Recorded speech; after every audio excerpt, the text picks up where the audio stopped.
Bom dia.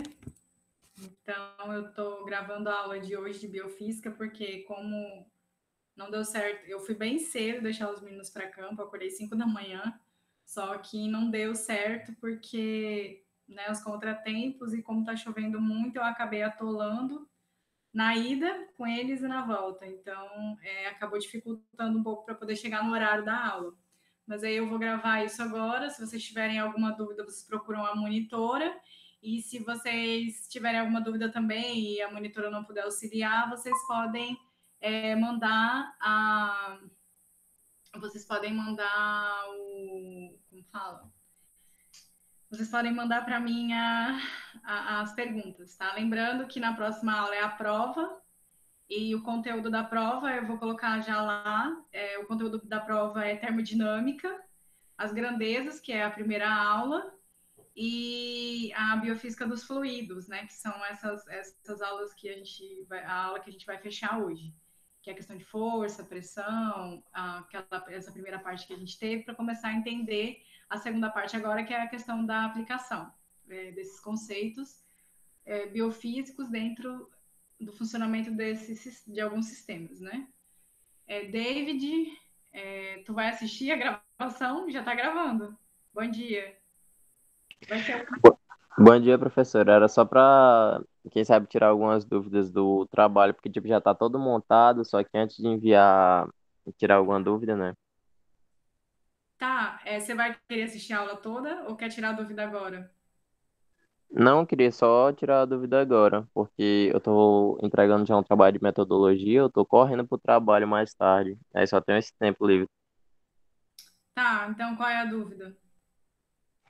É por conta que eu entendi, né, todos os conteúdos que a senhora passou sobre a estrutura, aí para eu montar no sistema pulmonar, eu tenho que colocar como funciona o sistema pulmonar, ou seja, colocar a fisiologia dele Não, e colocar os não. conceitos. É só a ventilação pulmonar. Claro que você vai ter que explicar, por exemplo, as estruturas do pulmão, porque para você explicar a ventilação, tu tem que saber da estrutura, por exemplo, onde é a pleura, onde é a pleura parietal, onde é a pleura visceral, o pulmão, né, os alvéolos. Então, para você explicar, tu vai ter que saber da estrutura, mas você não precisa falar da fisiologia. São só os aspectos biofísicos da ventilação pulmonar, ou seja, expiração e inspiração. Então, quais são as características biofísicas da expiração e inspiração? Entendeu? Então, a fisiologia é a fisiologia, a parte vocês vão ver isso em fisiologia, só para você destacar os aspectos. Aí eu coloquei lá quais são os aspectos que tem que ser destacado, que é a lei de Boyle, Laplace, complacência, e aí vai. Então, tem que explicar biofisicamente falando, né? Na, é assim. Aí eu No vou começar. caso, sim, professora, perdoe ele interromper. No caso, eu vou colocar onde se aplica a lei de Boyle na respiração, certo? Vai Eu não vou explicar precisar colocar nenhum exemplo. Tu vai explicar o processo da ventilação pulmonar. Eu vou explicar agora, eu vou começar a aula com isso, aí você vai entender como é para fazer. Porque se eu ficar perdendo tempo aqui te explicando, eu não vou conseguir gravar a aula e aí você também não vai entender. Mas você vai ter que explicar o processo da ventilação pulmonar e destacar os aspectos biofísicos da ventilação pulmonar. O livro que eu coloquei em PDF lá no grupo é, tem ventilação pulmonar. Aí ele mostra os aspectos e destaca. Tem um livro em PDF que foi colocado na página de vocês, na plataforma de vocês, tá? Então eu vou começar agora a programar a aula aqui. E aqui a tela. E vou. Aí quem tiver alguma dúvida, qualquer coisa, tá? Mas é isso, tem no livro bem direitinho e tal, bem explicadinho como é que ele faz num livro de biofísica para poder fazer. Mas é isso, você vai explicar a ventilação pulmonar, destacando os aspectos biofísicos. Tá todo mundo enxergando a minha tela? Aí agora eu vou mostrar mais ou menos, então aí você vai entender mais ou menos o que é para vocês colocarem no trabalho. Então a gente falou sobre a questão da pressão, e a gente começou a falar sobre a inércia e as forças que agem na matéria. Então a gente percebeu que a matéria ela vai mudar as suas características de acordo com o grau de agitação das moléculas. Então, de acordo com a organização das moléculas. Então, por exemplo, as moléculas mais organizadas ou os átomos mais organizados, eles são mais característicos de sólido, de característica sólida da matéria. Então, quando uma força age sobre a matéria, ela quebra a inércia da matéria e a forma com que essa força, no caso a gente viu lá a força vetorial, a gente viu que a força é uma grandeza vetorial, ela indica direção e sentido, a gente falou das leis de Newton e da aplicação disso na fisiologia. E a gente viu que para sólido, as forças elas agem de forma diferente do que para os fluidos. Quem são os fluidos? Os gases e os líquidos. Por quê? Porque os gases e os líquidos, as moléculas, os átomos, eles estão com baixo grau de organização. Então, eles estão mais...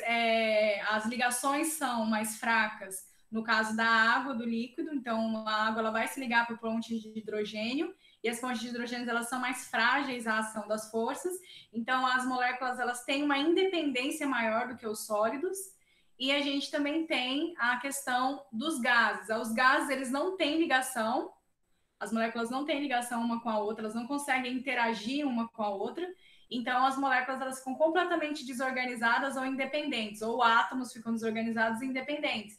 Então a forma com que as forças agem dentro do fluido é diferente do que quando a matéria está em forma de sólido. Então, a inércia que a gente viu é quebrada nos fluidos através da pressão. A gente viu que cada molécula daquela vai sofrer a ação de uma força, e a soma dessas forças, a gente tem a soma dessas forças dentro de um continente, ou seja, dentro de um recipiente, a gente chama de pressão. A pressão é muito importante para praticamente todo o funcionamento, e daqui para frente a gente vai falar bastante nela. Então, a gente tem que lembrar sempre do que é pressão. Pressão, ela sempre vai ser a somatória de um conjunto de forças sendo exercida em uma determinada área. E, geralmente, a pressão, ela é efetuada por fluidos, que são essas moléculas que tem baixo grau de organização. O líquido tem interação? Tem, mas a interação é fraca. E, então, isso dá um grau de independência das moléculas maior do que no sólido. E aí, nos gases, a gente nem tem interação. As moléculas elas ficam agitadas no sistema. Tá tudo bem? Tá todo mundo vendo a minha tela? Certo? Quem tá aí, que eu não sei quem tá aí, tá vendo a minha tela? Sim. Sim, sim. Tá. Então, aqui, aí a gente parou na aula passada na ventilação pulmonar, que é uma aplicabilidade sobre mais ou menos disso, como funciona. A gente sabe que o fluido, o pulmão, ele tem fluidos. Nosso organismo tem fluidos. Então, o que tem no pulmão? Tem o líquido, chamado de líquido pleural, e tem também o líquido nos alvéolos pulmonares, que é um fluido, não deixa de ser um fluido, e também tem o quê? Os gases. Os gases que vão entrar e vão sair. Quem são eles? O oxigênio e o gás carbônico. É o ar que a gente respira. O ar que a gente respira, ele vai ter basicamente, a composição dele basicamente é oxigênio, mas a gente não respira só oxigênio. No ar você também tem outros gases, inclusive água em forma de gás, que é a umidade. Inclusive a gente não consegue absorver oxigênio se o oxigênio ele é muito, como fala, ele é muito agressivo. Ele dá um grau de resistência na parede dos nossos tecidos muito grande. Então, a umidade do ar, as moléculas de água que compõem o ar, é muito importante para a respiração. Então, por isso que quando o tempo está muito seco, em determinadas regiões, como no Cerrado, o nosso nariz fica ferido, né? As crianças têm sangramento, têm que fazer inalação, porque a umidificação do oxigênio é extremamente importante para que ele não possa ferir os nossos tecidos. Então, quando a gente respira o ar, não é só oxigênio, mas basicamente a composta de oxigênio que vai entrar na respiração. Vocês vão ver mais detalhadamente isso na fisiologia. Então, quando você respira, o processo de inspiração e expiração, a gente chama de ventilação pulmonar, que é a entrada de oxigênio e a saída de gás carbônico. Como que isso funciona? Como que a gente consegue aspirar para dentro dos nossos pulmões, oxigênio, e expirar para fora dos nossos pulmões o gás carbônico. Então, a respiração ela parece um processo simples, a gente nem sente que respira, mas tem todo um processo, um aspecto fisiológico e biofísico aqui para que isso ocorra. Então, a gente precisa entender que nós temos os pulmões, eles são divididos em, você tem aqui o nariz, que umedece o ar, a traqueia, os brônquios, os bronquíolos. Só um minutinho, tá, gente? Oi, eu tô em aula. Tô na aula. Não, não tô em casa. Tô dando aula na UFAC. Tá? Ai, meu Deus. Tá. Então, o que vai acontecer? A gente tem a questão da entrada e da saída do ar.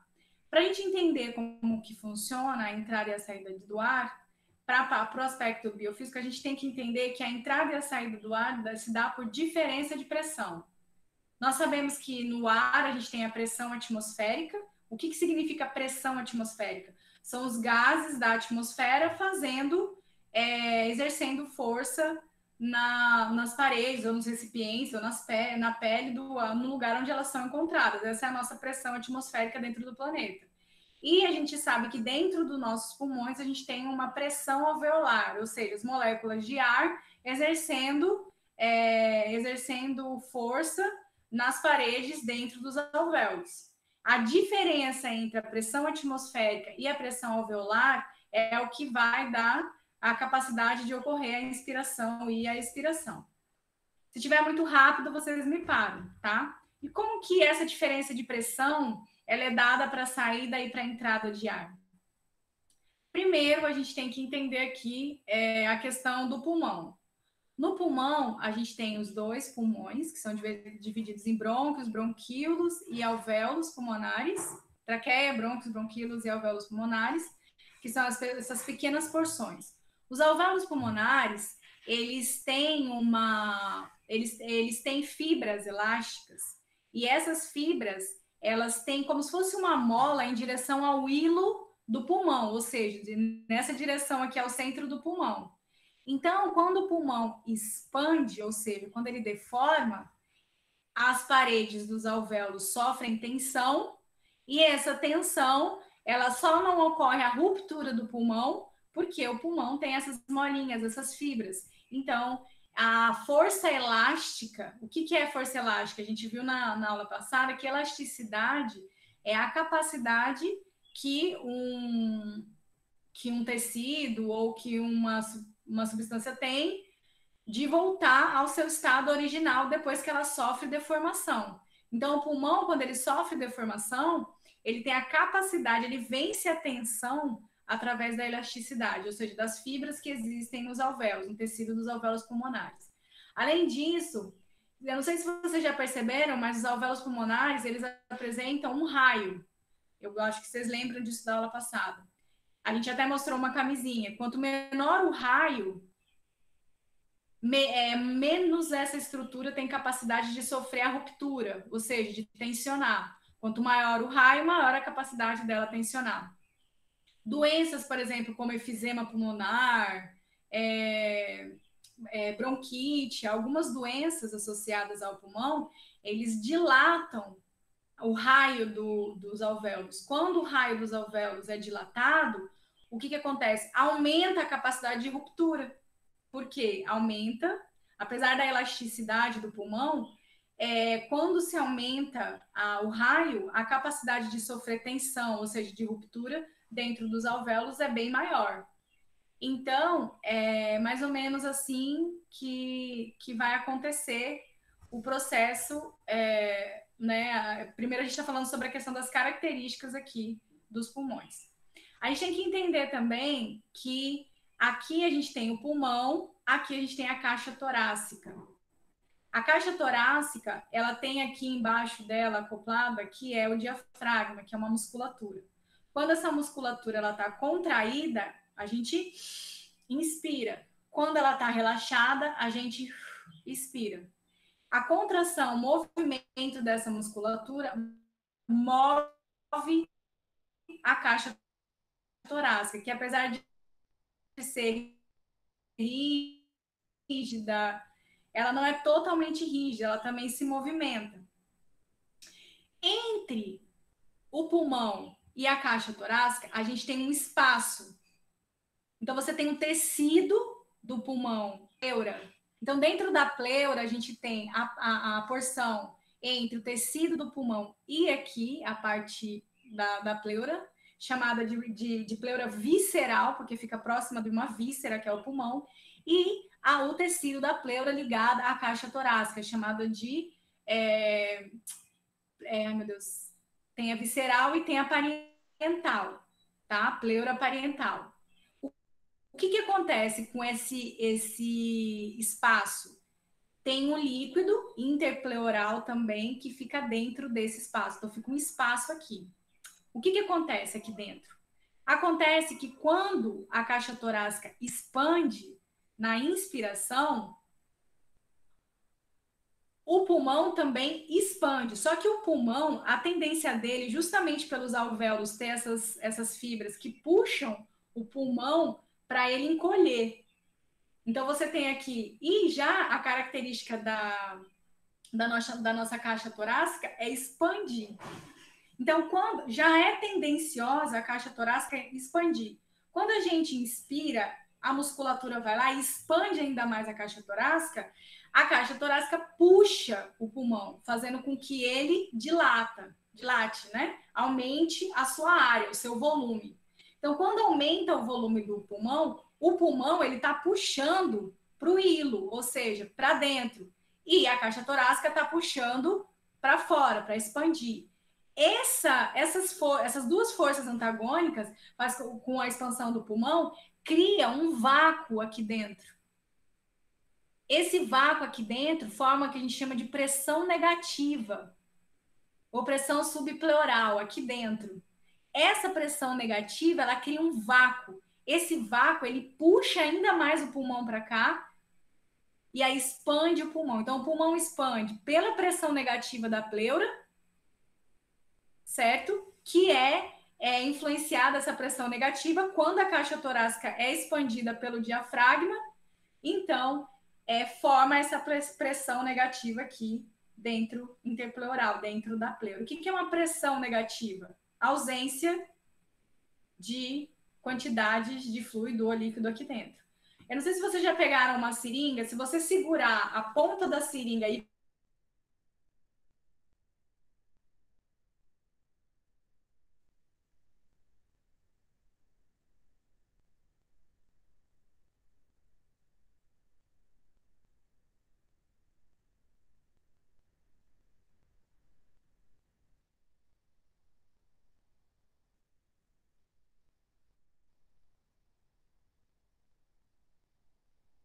aquele negócio, mostra como que o pulmão vai expandindo.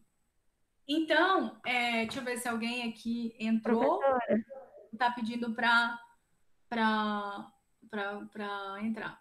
Tem alguém pedindo para entrar? Oi, quem está falando? Pode falar. É a Jéssica. É porque deu uma travada. Oi, eu não consigo... Oi. Pode é porque que deu uma travada e eu acho que já falou bem muito mais coisa do que estava falando. Só travou para Jéssica, gente? Não, professora. Travou para todo mundo, eu acho. Aonde uns foi 30 ou 20 segundos. Aonde foi que eu parei? Não, só 20 segundos atrás. 20 segundos atrás? Nossa, eu sou um carro de Fórmula 1. Eu falando, então tem que ver aonde foi que eu parei para vocês. Aonde foi que eu parei?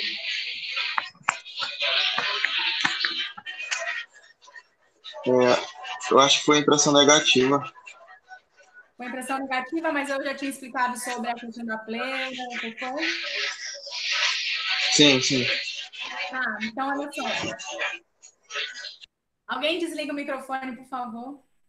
Tá todo mundo vendo a imagem? Eu tô travando? Tá tudo certo por aí? Agora sim. Agora sim. Olha só. Vocês entenderam que existe a pleura, esse tecido aqui, né? Todo mundo entendeu? Você tem a pleura visceral, que é aquela pleura que é ligada aqui no lado do pulmão, e a pleura parietal, que é aqui dentro da caixa torácica.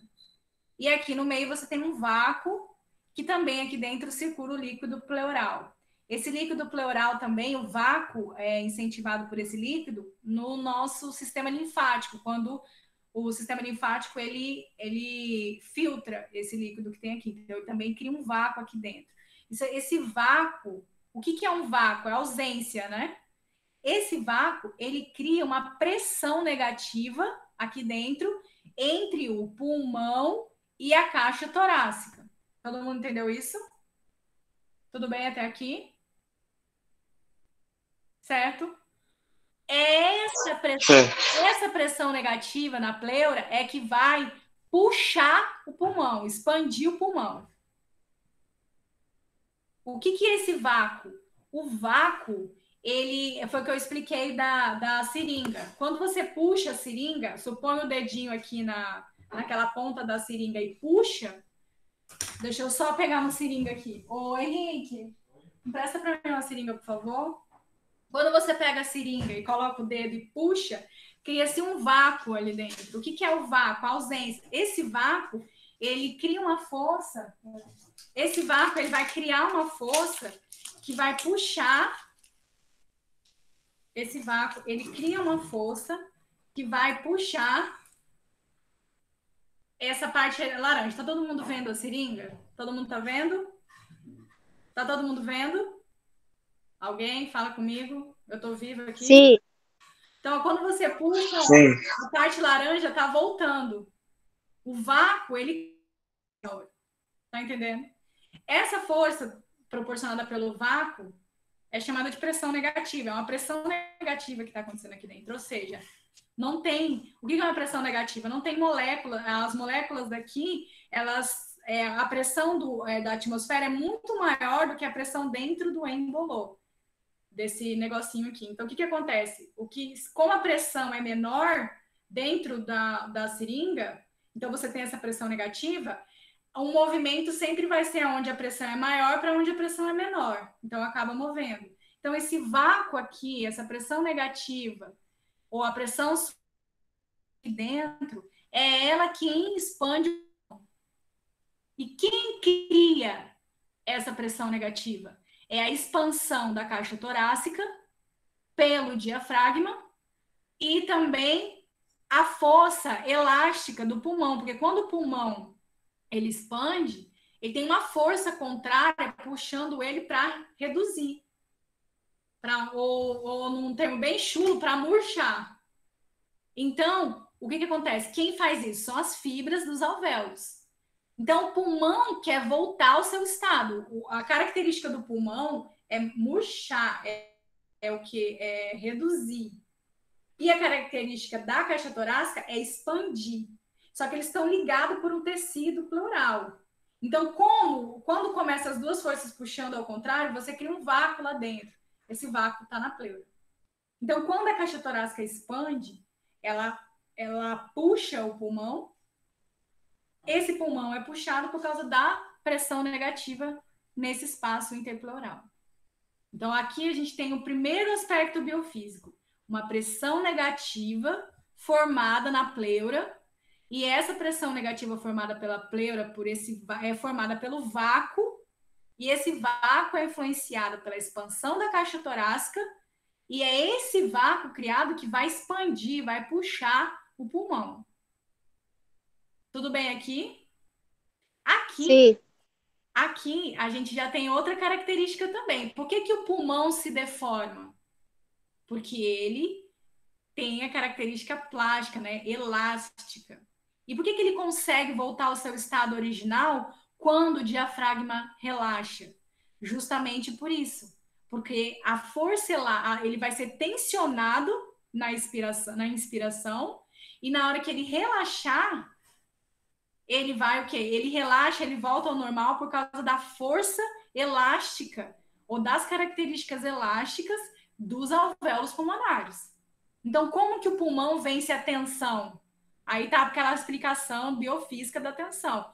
Primeiro, o pulmão vence a tensão por causa da força elástica, da característica elástica dos alvéolos.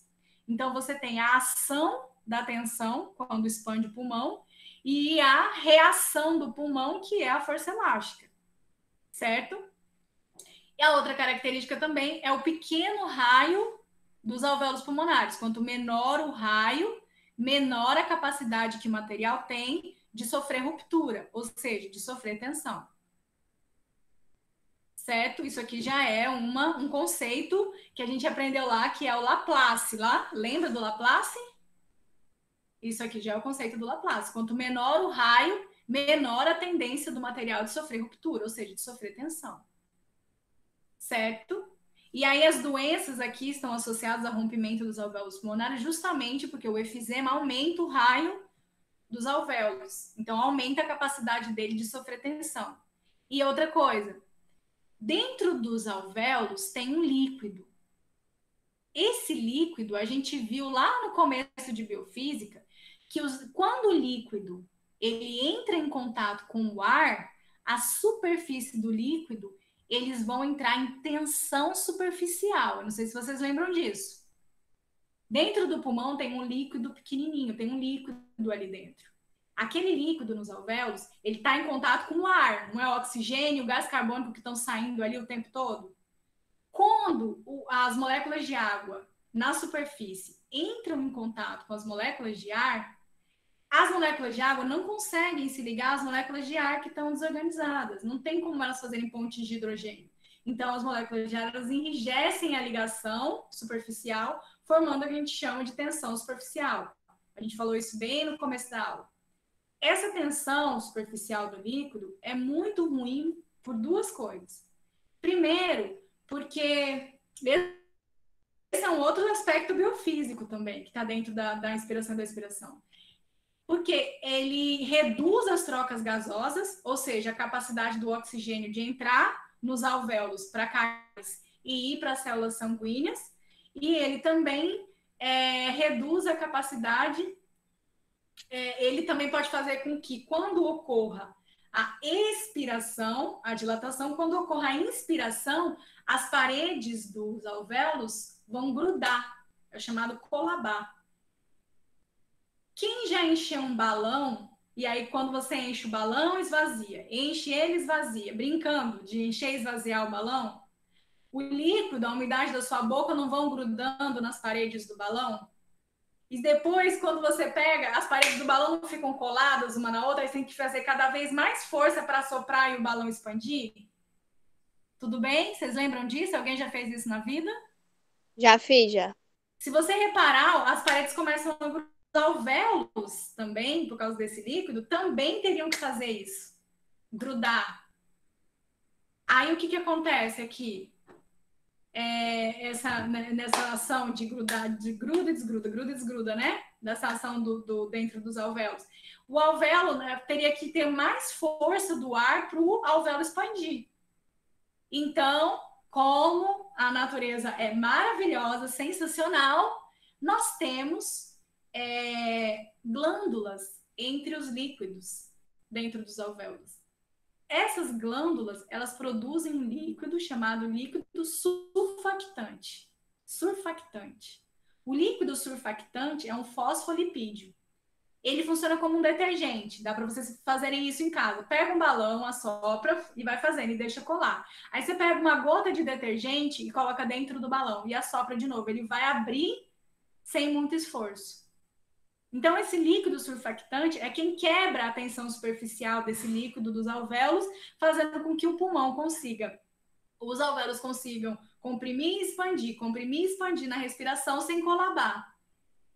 Tá? Aqui tem outro aspecto biofísico, né? A tensão superficial sendo vencida por fosfolipídio, né? Moléculas desse líquido surfactante que quebra a tensão superficial e permite o movimento do alvéolo pulmonar sem ele colabar. Então, o que acontece? Aqui, a gente já está com vários aspectos que ocorrem dentro da ventilação pulmonar. Olha quanta coisa, né?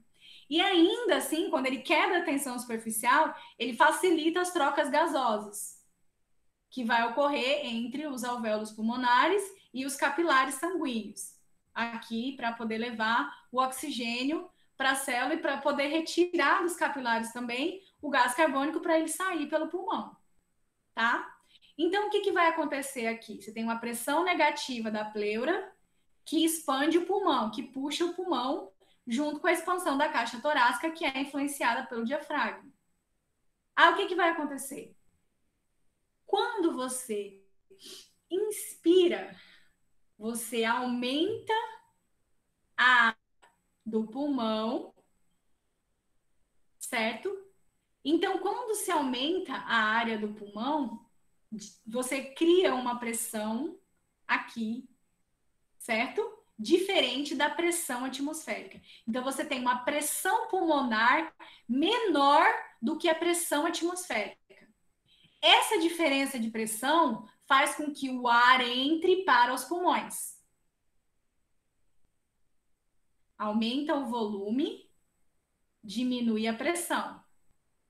Diminui o volume, aumenta a pressão. Lei de Boyle. Então, aqui outro aspecto da ventilação pulmonar. Lei de Boyle. Quanto menor o volume, maior a pressão. Quanto maior a pressão, menor o volume. Então, o pulmão, quando ele expande, ele aumenta o seu volume. Se ele aumenta o seu volume, ele diminui a pressão dentro dele. Uma pressão negativa.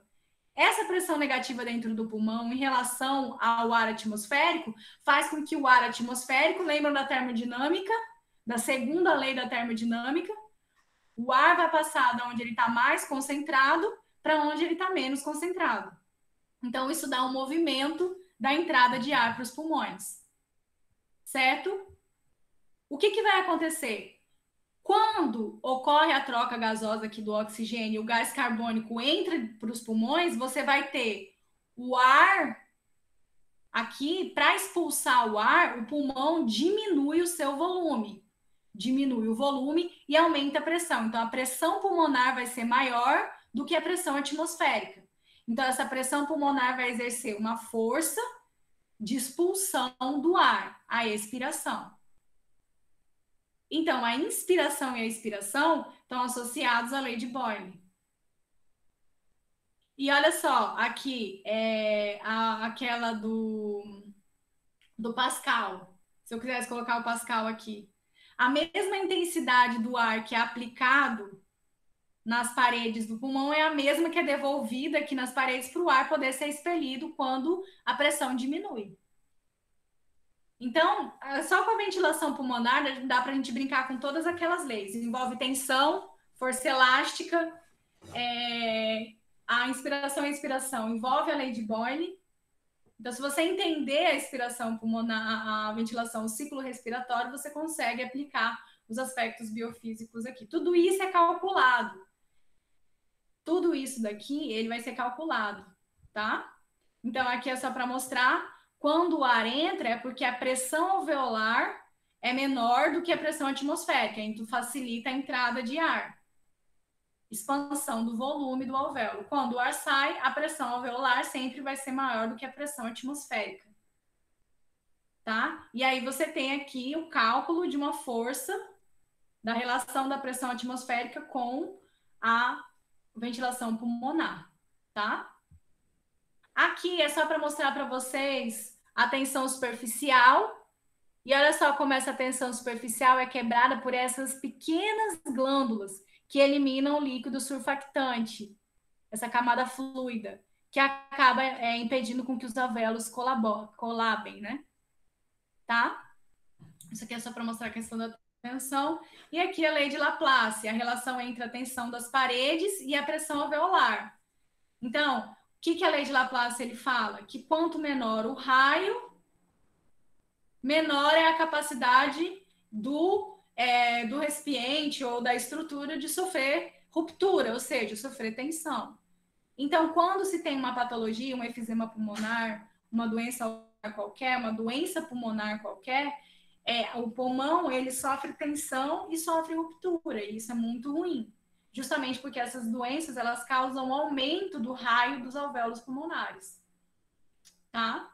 Então, e também essas estruturas, elas enrijecem as paredes dos alvéolos.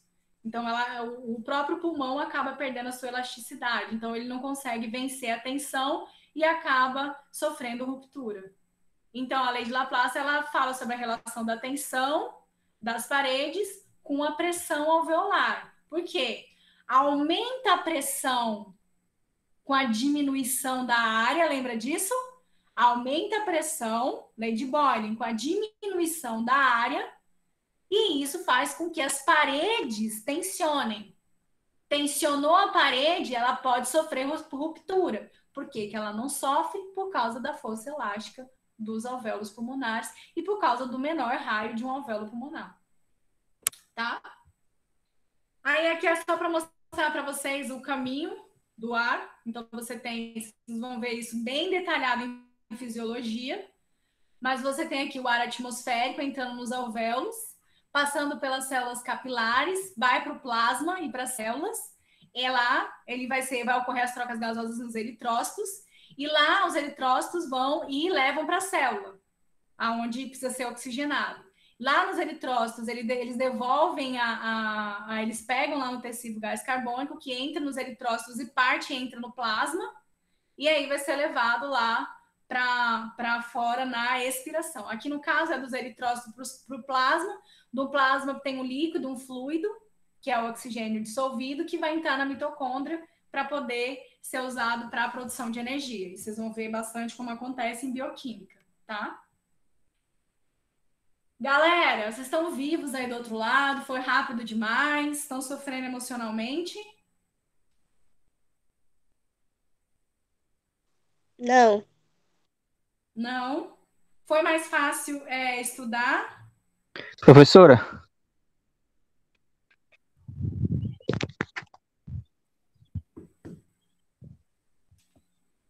Oi, pode falar. professora, tá escutando? Tô te escutando. Quem é? É o Marlos, tá Oi, falando. Marlos, pode falar. Bom dia.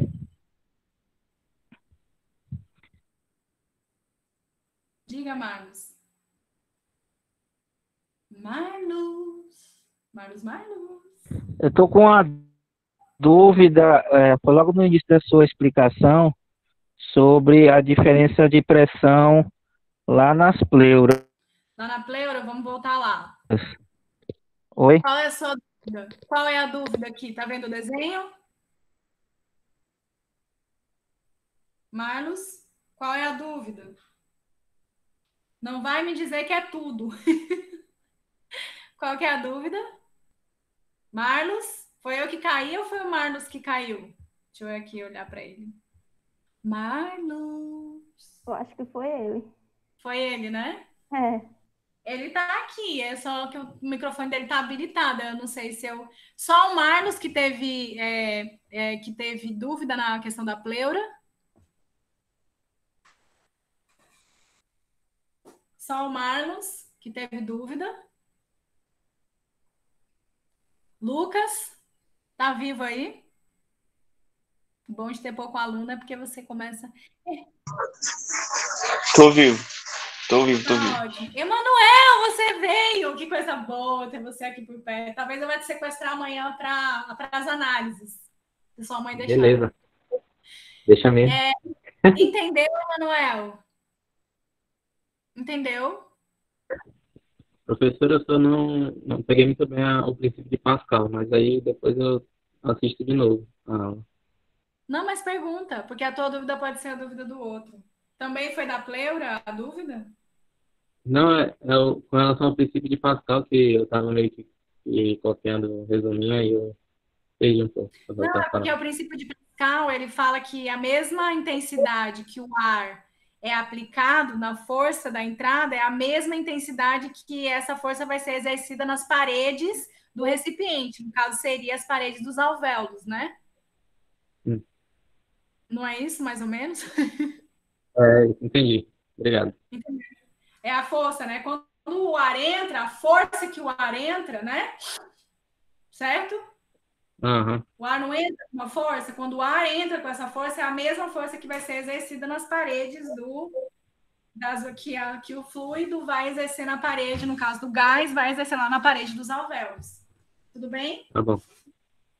Obrigado. De nada. Posso continuar aqui? O Marlos não apareceu, o Marlos Rafael Almeida. Então, qualquer coisa, ele volta depois. Então, vamos lá. Tá. Próximo. A gente entra aqui na biofísica dos fluidos. A gente já entrou, na verdade, mas a gente vai especificar mais, detalhar. Então, a gente viu que a pressão, ela vai ser o agente responsável por romper a inércia dos fluidos. Se eu perguntar na prova, qual é o aspecto biofísico que é responsável por romper a inércia dos fluidos? Quem são fluidos? Água, líquido, né? E o gás. É a pressão. Esse movimento que os fluidos fazem no nosso organismo, porque o nosso organismo é 90, né? Tem livro 70, 80 e poucos por cento é água. Mais os gases que interagem dentro da gente. Tá? Vários gases que vocês sabem quais são. Então, essa interação com o nosso organismo eles vão gerar o quê? Eles têm um movimento dentro da gente.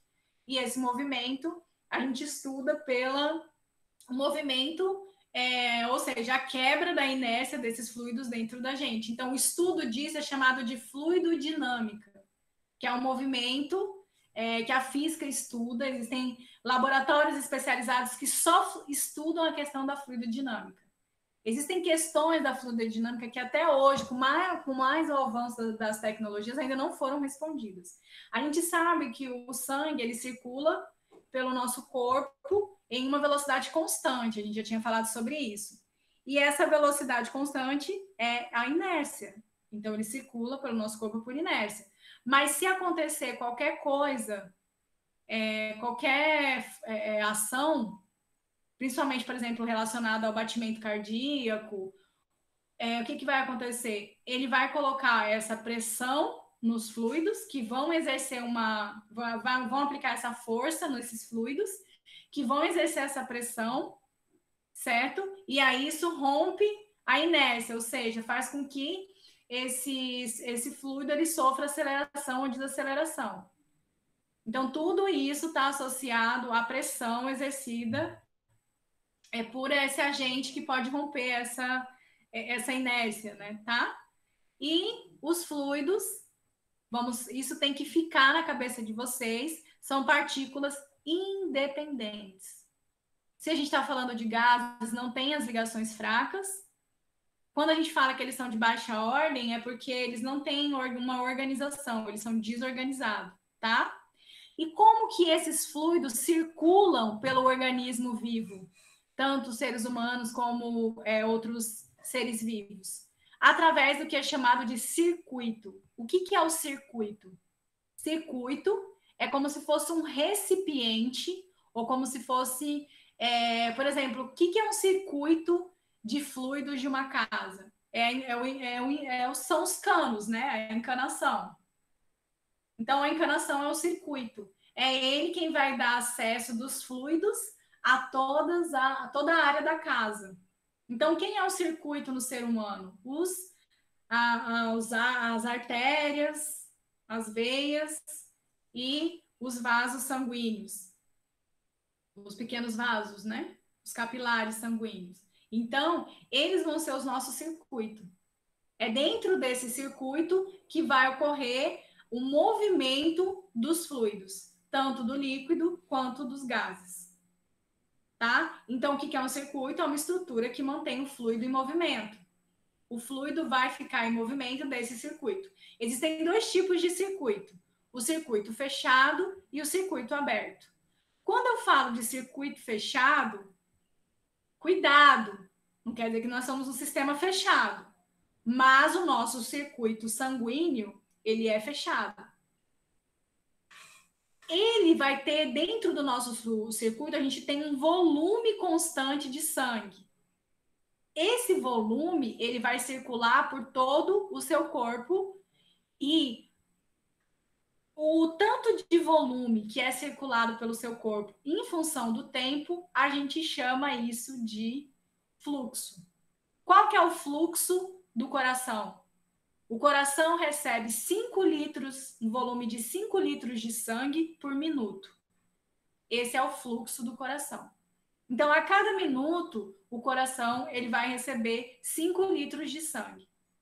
E dentro desses 5 litros de sangue, ele vai liberar lá dentro do circuito para esse sangue ele fluir, para ele se movimentar lá dentro do nosso organismo.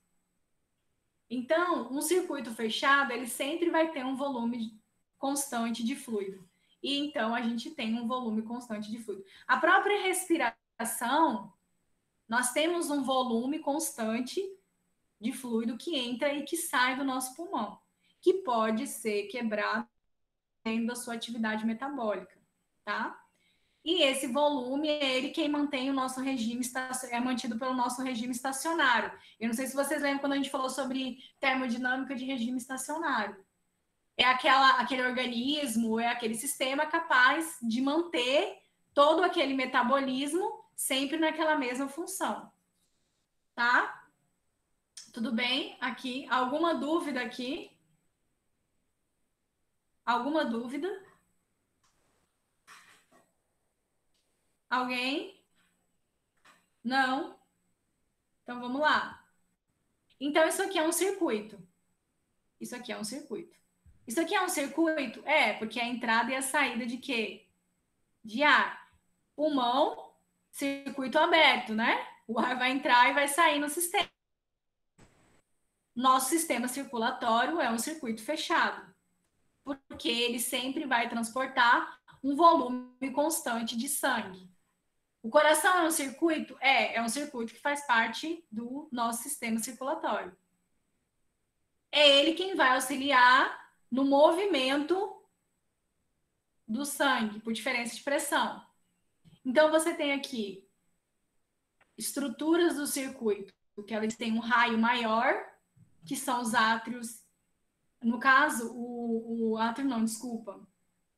Que são as artérias. Elas têm um volume maior, mas elas têm uma capacidade elástica maior do que a veia, que tem um raio um pouco menor do que elas, mas tem uma capacidade elástica um pouco menor. E os capilares sanguíneos, que não têm muita elasticidade, e o que faz com que eles não sofram tensão ou ruptura é justamente porque eles têm um raio menor.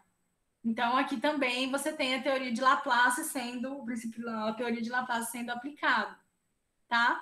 O coração, ele vai criar uma diferença de pressão, ou seja, os ventrículos e os átrios. Os átrios, o que vai acontecer? O volume, lei de Boyle aqui, total. Você tem o volume dos átrios sendo diminuído, criando uma maior pressão dentro do átrio, que vai fazer com que... E você tem um relaxamento dos ventrículos, ou seja, uma menor pressão dentro dos ventrículos, e o sangue vai passar de uma maior pressão exercida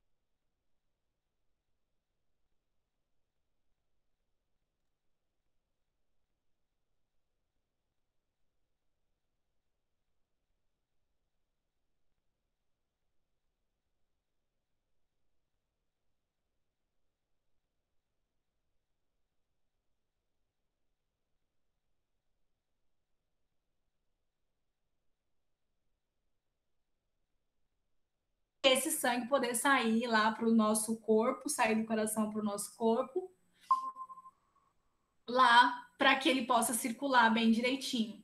Lembra que sai pela artéria aorta? Lembra que eu falei que a artéria aorta é a artéria que tem o maior raio, é o vaso que tem o maior raio do nosso corpo. Mas ela só não sofre tensão ou ruptura porque ela também tem uma maior elasticidade, tá? E ele Professora, sai... Oi. Travou novamente. Não sei se foi só para mim, mas travou na parte da pressão dos ventrículos. Para mim também travou. Tá. Então, olha só, diminuiu a área dos ventrículos, aumentando a pressão sobre o sangue, e ele sai aqui pela artéria aorta, por diferença de pressão. Tá? Por que a diferença de pressão? Você tem uma menor pressão na artéria, uma menor pressão na artéria aorta e uma maior pressão aqui nos ventrículos, que faz com que o sangue saia. Pum. E aí vai circular pelo nosso corpo. O sangue sempre ele vai circular de uma região de maior pressão para uma região de menor pressão. Sempre. Termodinâmica. Tá? Então, tem um movimento nas artérias, nas paredes, porque tem os músculos aqui também, né? Eles também se movimentam aqui. Tá? Eles também têm uma pulsação. E a pulsação, ela ocorre por causa dessa diferença de pressão. Cria essa diferença de pressão na circulação sanguínea, dentro de um circuito fechado, tá? Tudo bem? Então, 5 litros aqui de sangue vão passar por aqui e vão sair pelo nosso sistema. Aí vocês vão aprender sobre débito cardíaco, sobre uma questão de coisas quando vocês entrarem em fisiologia, que não cabe agora a biofísica explicar, tudo bem? Tá. Dentro do conceito da pressão, dentro dessa fluidodinâmica, o que é fluidodinâmica? É o movimento dos fluidos dentro de um circuito. Movimento dos fluidos dentro de um circuito. Esse movimento dos fluidos dentro do circuito sempre vai se mover de uma região de menor pressão para uma região uma região de maior pressão para uma região de menor pressão. Então, ocorrerá a aceleração de um fluido, só que essa pressão, esse movimento, ele pode ser um movimento constante, ele pode se movimentar, o fluido, por velocidade constante, que pode ser quebrada entre 2 pontos, caso ocorra, ou pode ocorrer uma aceleração, caso ocorra alguma coisa aqui, principalmente vinculado ao batimento cardíaco. Tá? Deixa eu só responder aqui uma coisa bem rapidinho, gente, que é meio urgente, aí eu volto.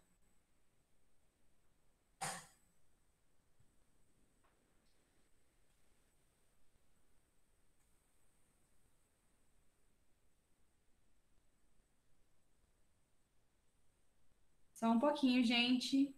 Alguém pode falar se tiver dúvida aqui. Alguém tem dúvida enquanto eu respondo essa mensagem mega urgente?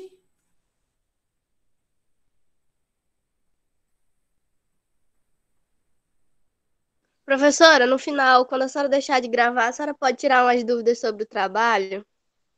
Posso. Você assistiu o começo dessa aula? Não, assisti não. O começo dessa aula explica bem direitinho. Tá bom. Eu tô com dúvida na organização, que a senhora pediu esquemas, aí eu tô querendo fazer em forma de mapa mental, se a senhora considera. Considero sim, mas aí no final eu te explico direitinho, tá? Tá.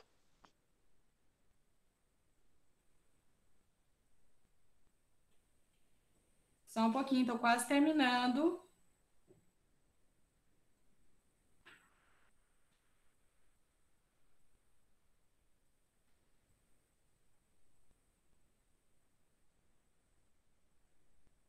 Pronto, gente, vamos lá. Então, o que vai acontecer? Certo, né? Ai, a gente tá quase. Só um pouquinho, tá? Qualquer coisa aqui eu vejo aqui que talvez eu acho que eu vou ter que ligar aqui, gente, rapidinho, que é meio urgente, que é um negócio da minha fisioterapia. Mas vamos lá. Então, você tem aqui esse conceito de pressão, como que ela vai funcionar dentro de um circuito. Então, ocorrerá a aceleração de um fluido se houver diferença de pressão entre 2 pontos no circuito. Se houver diferença de pressão entre 2 pontos dentro de um circuito, você vai ter aceleração do fluido. Isso ficou bem claro? Certo? Tudo bem? Ficou bem claro? Lembrando que quando o fluido ele circula pelo circuito, então você também vai encontrar uma resistência nesse fluido, né? Nesse movimento desse fluido. Então, o movimento do fluido, por enquanto, ele vai ter uma velocidade constante, como eu falei no começo, que é mantido pela inércia. E essa velocidade constante é mantida pela diferença de pressão. O movimento desse fluido, presta bem atenção, o movimento desse fluido dentro do circuito, ele ocorre por velocidade constante, ou seja, por inércia. Esse movimento ocorre por causa da diferença de pressão, que vai, esse fluido, por velocidade constante, ele vai se mover de um local de menor pressão, de maior pressão, desculpa, gente, de um lugar de menor pressão para um lugar de... Aí que eu tô preocupada aqui com essa metáfora. De um lugar de menor pressão para um lugar, desculpa, de um lugar de maior pressão para um lugar de menor pressão, por diferença de pressão. Então, o que é essa diferença de pressão criada? Tu tem um monte de sangue aqui, onde está azul, então você tem uma pressão maior da célula sanguínea e do plasma exercendo sobre a parede, e ele está passando para essa região que quase não tem o fluido, então ele está circulando da onde está mais, onde ocorre maior fluxo de pressão, para onde tem menor fluxo de pressão. E é assim que ele vai se mantendo e a velocidade constante é mantida. A aceleração, ela ocorre aqui se houver alguma modificação lá nos batimentos cardíacos ou no movimento dos vasos. Até aqui tudo bem? Entenderam isso? Vocês vão ter que explicar isso na prova da semana que vem. Então, vocês entendam. Explico de novo. Sim. Oi, travou? O que é sim? Sim, entendeu? Sim, não entendeu? Sim, explique de novo só para reforçar. Ah, quem é esse Renê. fofo? Tá bom, Renê, pode deixar. Olha só. Como que o fluido circula pelos vasos? Através de diferença de pressão. Ele sempre vai circular de um ponto de maior pressão para um ponto de menor pressão. Tudo bem? Oi? Hã? É eu que tô travando essa pessoa? Eu não tô... É ela que tá travando. É ela que tá travando, né? Tá. Então, na hora que ela voltar, eu explico de novo. Então, olha só. Essa forma que o líquido se locomove dentro do circuito, quem é o circuito? São os vasos. Ele vai circular por velocidade constante. O que é velocidade constante? O que é velocidade? É o deslocamento da matéria. Você mede o deslocamento da matéria através da velocidade. A velocidade vai ser constante, porque não vai ter uma aceleração, uma desaceleração do seu sangue. Quando você está em estado normal, o seu sangue circula por velocidade constante, ou seja, por inércia. O que é inércia? Você tem a anulação das forças aqui. Quais são as forças anuladas aqui dentro do fluido? Você tem a força da pressão aqui das moléculas, você tem uma força exercendo pela parede, que está sendo... Olha só, quando as moléculas elas estão circulando aqui, ela não atrita com a parede dos vasos. Ó, o sangue é um couro, é uma estrutura de matéria. A parede é outra estrutura. Quando o sangue ele entra em contato com a parede dos vasos, essa parte aqui que está em contato sofre atrito, uma resistência. Esse atrito é uma força. Lembra? Força atrito, força de resistência. Quando essa força de resistência ela é igual à força exercida de tensão nos vasos ou de pressão, as forças se anulam. Então, ele vai circular por velocidade constante. Ou seja, o que é inércia? Inércia é a anulação das forças. Não significa que não tem força agindo aqui. Significa que as forças elas estão anuladas. Uma vai anular a outra aqui. Se houver qualquer diferença ou qualquer, por exemplo, aceleração do coração, ela vai acelerar o fluxo. E aí, então, você tem a quebra da inércia. Ou o sangue vai acelerar ou vai desacelerar. Mas o que tem que ficar aqui? O sangue circula dentro de um circuito, esse fluido circula dentro de um circuito por diferença de pressão. Por diferença de pressão. Sempre de uma região de maior pressão para uma região de menor pressão. Esse fluxo circula com velocidade constante. tá? É isso. É isso aqui. Então, o movimento dos fluidos se dá em velocidade constante, por diferença de pressão. Tudo bem? Tudo bem? Foi rápido? Tudo, tá ótimo. Tá. Lembra que eu acabei de falar, né? O sangue, o fluido, né, dentro do nosso circuito da circulação, ele não vai encontrar os vasos sempre do mesmo calibre, sempre do mesmo raio. Você tem a artéria que tem um raio maior, essa artéria desemboca em vasos, veias, vênulas, capilares sanguíneos.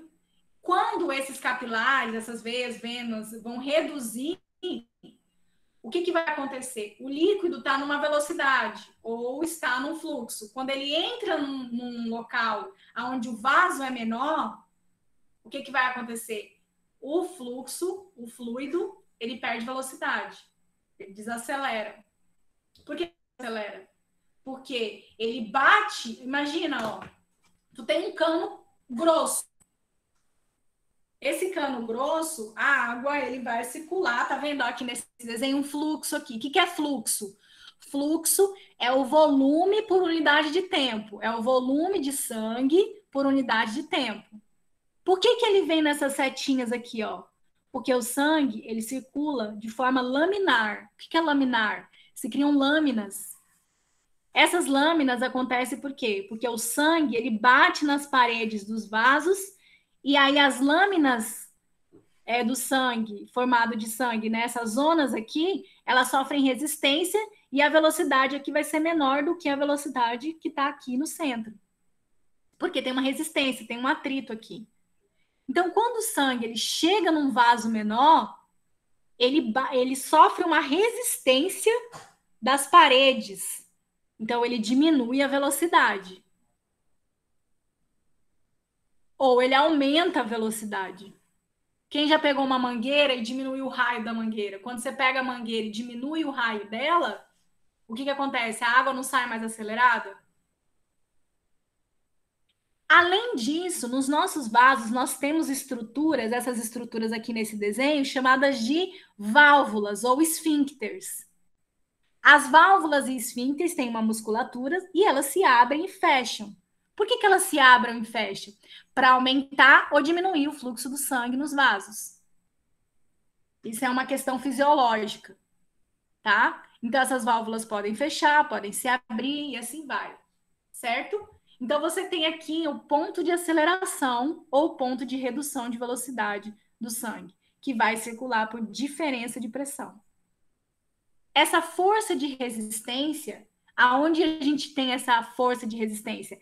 É o atrito que o fluido exerce na parede dos vasos sanguíneos. Força de resistência, atrito que o fluido enfrenta na parede do vaso sanguíneo. Entenderam? Então, você tem essa força de resistência. Ao mesmo tempo, você tem a força motriz. O que é a força motriz? É a força cinética, energia de movimento. Então, você tem um movimento, a força motriz, interagindo com a força de resistência, e isso dá uma anulação das forças, e aí o sangue circula por inércia. Então, se eu perguntar na prova como que o fluido ele vai circular no sistema por inércia, é por causa da anulação das forças de resistência com o sangue nas paredes e da força motriz, que é o próprio movimento do sangue nas paredes. A aceleração sempre vai ocorrer do ponto de maior pressão para o ponto de menor pressão. Então, aqui a gente já identificou duas forças, as forças de resistência e a força motriz. Entenderam? Ou vocês estão sofrendo aí emocionalmente? Oi? Eu tô sofrendo. Tu tá sofrendo? Quem tá sofrendo? O Lucas. Lucas, diga aqui qual é a causa do seu sofrimento, que eu te darei um remédio para você voltar a felicidade do seu coração.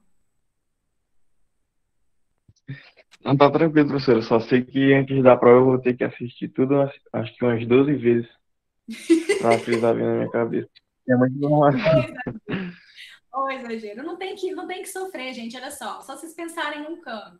Se você tem um cano, a água não está circulando dentro daquele cano, a água, as moléculas de água não vão bater nas paredes do cano. Quando a água bate na parede do cano, ela diminui a velocidade dela. Por quê? Porque tem o atrito da molécula de água com a parede do cano.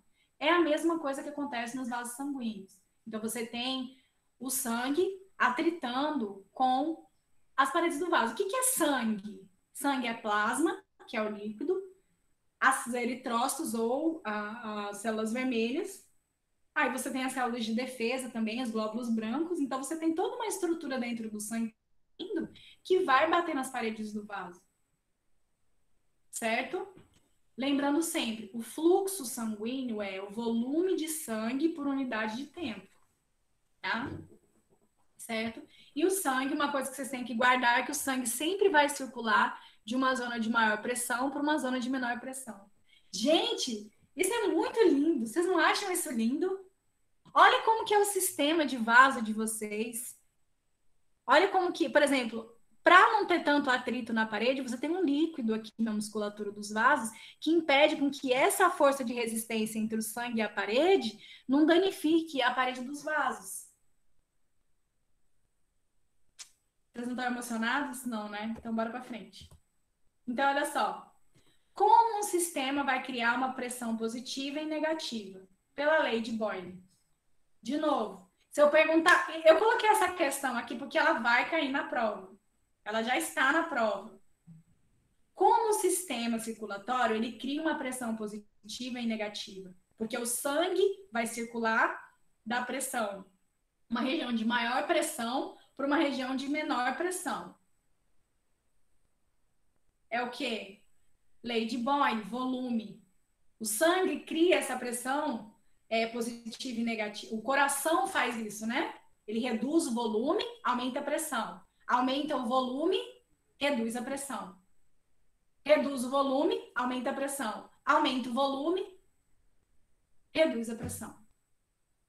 Então, ele cria essa pressão negativa dos vasos. Olha só. O pulmão faz isso.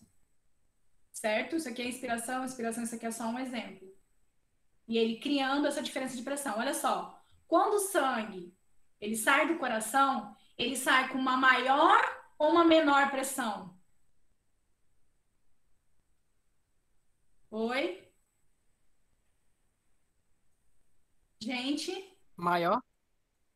Ele sai do átrio com uma maior pressão, porque do ventrículo com uma maior pressão, porque o ventrículo diminuiu sua área. Então, ele entra numa maior pressão, pressionando quem aqui? A artéria aorta. E assim, ele vai circulando com uma maior pressão para as zonas de menor pressão. Quando ele chega lá nos vasos, você tem a redução da velocidade e a redução. Por quê? O que faz com que o sangue, quando ele chega nos vasos, diminua a pressão e a velocidade do fluxo? O que faz? Qual é o agente responsável pela redução da pressão e da velocidade do sangue nos vasos sanguíneos? Nos pequenos vasos? Nos capilares, no caso? Hã? Não é o fluido. O fluido, você falou? Isso. Ela falou fluido? Não. Se foi o fluido, não é. Porque o fluido, ele sempre vai ter aquele mesmo volume. Não vai mudar. Mas ele vai chegar nos capilares com uma menor pressão e menor velocidade. Por quê? O que ele encontra pelo caminho? Que diminui, vai diminuindo o raio do vaso, e aí o que acontece? O sangue vai colidindo nas paredes quando vai diminuindo os raios, e essa colisão faz com que o sangue encontre uma força de resistência, então ele diminui a velocidade, diminui o fluxo, e diminuindo a pressão nas paredes dos capilares. Graças a Deus isso acontece, sabe por quê? Porque com a menor velocidade, uma menor pressão, o nosso sangue consegue trocar os nutrientes com as células. As células pegam os nutrientes que elas não vão usar mais e devolvem lá para o sangue, né?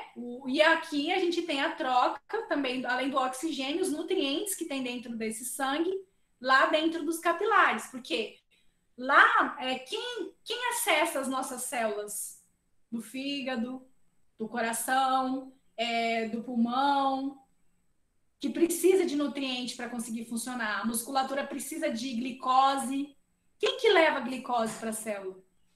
Quem que acessa? Quem está acessando ali? São os capilares, que são mais finos. Então, essa redução da pressão e da velocidade do fluxo é importante nos capilares. Por que é importante no capilar? Porque para poder dar tempo de ocorrer essa troca dos nutrientes. Tudo bem aqui? Tudo bem aqui? Então, quem é o agente responsável pela redução da pressão e a redução da velocidade nos capilares sanguíneos? A força de resistência encontrada pelo sangue nas paredes dos vasos quando eles vão diminuindo o raio. Eles vão diminuindo o raio. Tá? Tudo bem? Estão vivos aí? Sim. Sim. Estamos. Ainda. Ai, meu Deus, vocês estão tão fofos. Ó, deixa eu te falar uma coisa, vocês vão sobreviver, tá? Não desistam de mim. Vocês são os fortes que ficaram até agora. Então, não desistam. Então, aqui é só mostrando a redução, né? A sístole e a diástole também são exemplos da questão da lei de Boyle. Eu já expliquei da respiração. E aí você tem aqui o aumento da sístole e da diástole aqui nas cavidades do coração, né? Justamente porque diminui o volume, aumenta a pressão e diminui o volume. Olha só que interessante também, gente. Nos vasos sanguíneos tem músculo esquelético. E tem outros músculos que também contraem e dilatam os vasos. Quando o vaso dilata, ele diminui o quê? A pressão e diminui a velocidade do sangue. Lembra? Maior raio,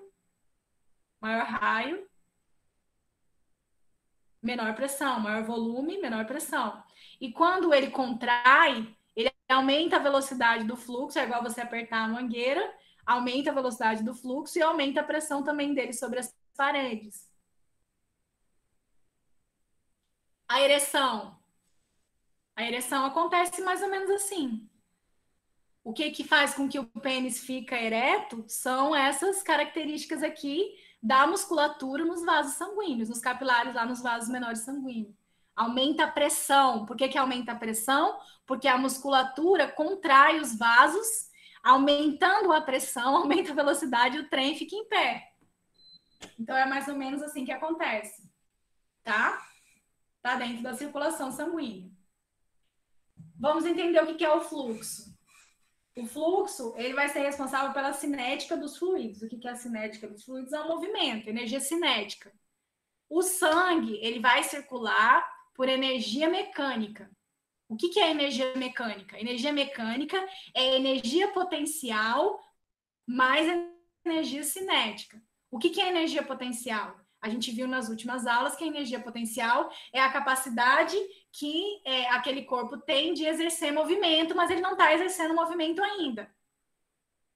Então, a pressão, ela vai ser parte da energia cinética ou parte da energia potencial? Ótima pergunta para a prova, vou até anotar. A pressão, ela vai ser exercida por energia, ela é uma ação de energia, ela é uma energia cinética ou ela é uma energia potencial? Alguém chuta aí para não me deixar sozinha no mundo? Oi? Seria Manuel? potencial. Potencial, muito bem. Por que potencial? Porque a pressão, ela está sendo exercida ali, ela tem o potencial de partir onde tem maior pressão para onde tem menor pressão. E o que seria a cinética? O movimento do fluido. Essa diferença de pressão que gera esse movimento do fluido. Entenderam? Quem não entendeu e está mais boiando ou está mais do que cego? Alguém? Ninguém? Posso continuar? Não fica confiando que você vai me entender se você assistir essa apresentação outra vez. Porque eu falo muito rápido, né? Ô, professora, a senhora pode repetir de novo aí a pergunta que a senhora disse que vai estar na prova? Ah, sabia que seria essa parte. Olha só, eu poderia perguntar assim, para você associar o que é a energia. Por exemplo, o sangue, ele vai fluir por energia mecânica. O que é energia mecânica? É energia cinética mais energia potencial. Quem é a energia potencial dentro do fluxo da circulação? É a pressão, a diferença de pressão. Porque a diferença de pressão, ela cria a potencialidade do movimento. E o próprio movimento já é energia cinética, que é um movimento que é o fluxo do sangue lá por unidade de tempo. Então, o que é o fluxo? Então, professora, Oi. então estaria presente a energia cinética potencial, no caso. Associa para mim, quem é a energia potencial? É a pressão. Quem que é a energia cinética? O fluxo. Isso, é o movimento. É o movimento, tá? Então, o que é o Ah, fluxo? entendi. Quando você fala em fluxo sanguíneo, muita gente erra aqui na questão. Muita gente mesmo erra. Principalmente no pessoal da enfermagem, que eu falo mais sobre fluxo. O fluxo aqui é um volume por unidade de tempo. No caso do coração, ele vai receber 5 litros de sangue por minuto. Então, esse é o fluxo do coração, é o chamado débito cardíaco. Tá? Ou é o chamado de débito cardíaco ou de fluxo sanguíneo. Tá? Em um circuito fechado, dê um exemplo de circuito aberto no nosso sistema respiratório. Por que aberto? A gente troca oxigênio com a atmosfera. Oxigênio não, troca gases com a atmosfera, porque a gente absorve oxigênio e devolve o gás carbônico. E a atmosfera nos dá o oxigênio e leva da gente o gás carbônico. Então, o que é um circuito fechado? Não confunda o circuito fechado com sistema fechado. Nós não somos sistemas fechados, somos sistema aberto. Circuito é só o local aonde ocorre o movimento dos fluidos. Existe o aberto no sistema e o fechado. O circulatório é fechado. Lá nos anfíbios, quem fizer biologia vai perceber que o sistema circulatório deles é aberto, é uma mistura do sangue. Aqui não, é fechado. Então, o fluxo é constante em qualquer ponto do circuito. Olha só, no círculo fechado, circuito, não é círculo, que era para estar escrito aqui, é circuito, tá? No circuito fechado, eu vou corrigir a apresentação. O fluxo é constante. Ou seja, o volume de sangue, sempre aquele volume, ele vai circular por unidade ou por minuto dentro daquele sistema. No caso do coração, 5 litros, sempre,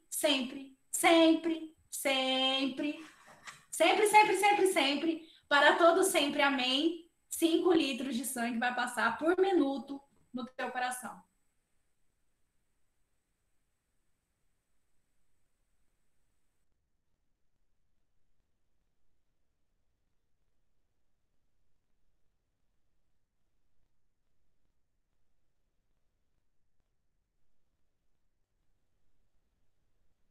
Lucas, a professora travou. Eu acho que sim. Travou, professor. Travou, professor. Que ocorre uma patologia. Oi? O que foi? Falou o quê? Quem falou? A senhora travou. A senhora travou. Eu travei? Ai, meu Deus, eu sou uma trava-trava da estrela, né? E agora deu? Certo? Deu certo? Tá tudo certo, tudo certo. Tá.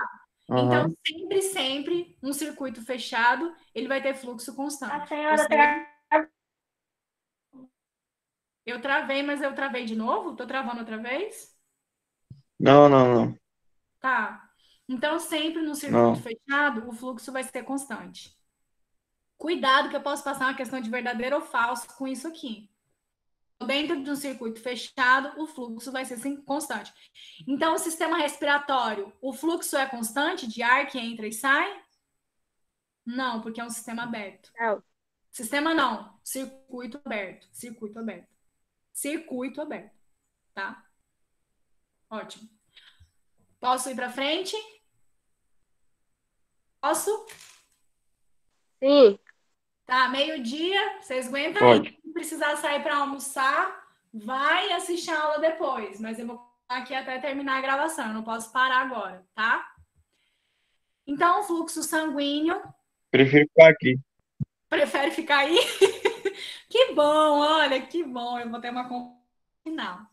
Então, olha só, o fluxo sanguíneo, ele vai ocorrer por gradiente de pressão, sempre de zona. O volume sempre vai percorrer as zonas de maior pressão para as zonas de menor pressão. O fluxo sanguíneo vai enfrentar também o quê? Resistência. Por que ele vai enfrentar resistência? Porque o sangue, ele vai colidir com a parede dos vasos do seu circuito, tá? Tudo bem? Então, o que influencia o volume? Professora, mas a senhora não falou que o volume é constante? Sim, o volume é constante, o volume não vai ser influenciado. Mas o que vai influenciar o fluxo? Ou seja, a velocidade desse fluxo. O fluxo sempre vai ser constante. Mas o que vai influenciar? Quem que vai determinar o fluxo sanguíneo? Por que é interessante determinar, principalmente para o pessoal da saúde, determinar o fluxo sanguíneo? Porque, por exemplo, uma pessoa que fuma, quando essa pessoa fuma, ela deixa o sangue mais viscoso. O que é um sangue viscoso? A resistência, aumenta-se o número de células dentro do monóxido de carbono, ele proporciona um aumento da produção de uma célula dentro do sangue, e o sangue começa a ficar mais pastoso, então ele diminui a velocidade, e isso influencia negativamente no fluxo, aumentando a resistência do sangue na parede dos vasos. Então, isso influencia no fluxo? Sim. Então, existem várias patologias, por exemplo, a anemia. A anemia não é a redução de glóbulos vermelhos? Se você reduz os glóbulos vermelhos, você aumenta a velocidade do sangue, porque você diminui a resistência do sangue nas paredes dos vasos. Então, medir o fluxo sanguíneo é usado pelo pessoal da área da saúde para poder identificar certas patologias, certo? Então, o fluxo, ele vai ser medido sempre pela diferença de pressão sanguínea dividido pela resistência vascular.